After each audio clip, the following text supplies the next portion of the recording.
কোমল পানিতে ভাসতে ভাসতে পরীদের রাজ্যে চলে যায়।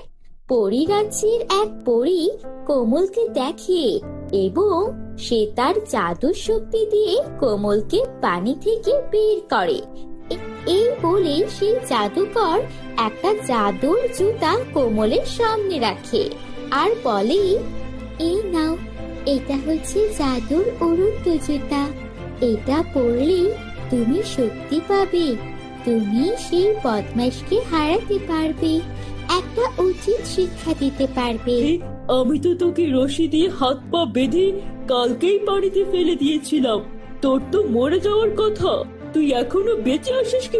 প্রস্তুত হয়ে যা। এই বলে কোমল তার জাদুর উড়ন্ত জুতা পরে ফেলে আর উড়ে উড়ে অনেকক্ষণ শুভকে মারে। এভাবে তাদের মধ্যে অনেকক্ষণ মারামারি হতে থাকে।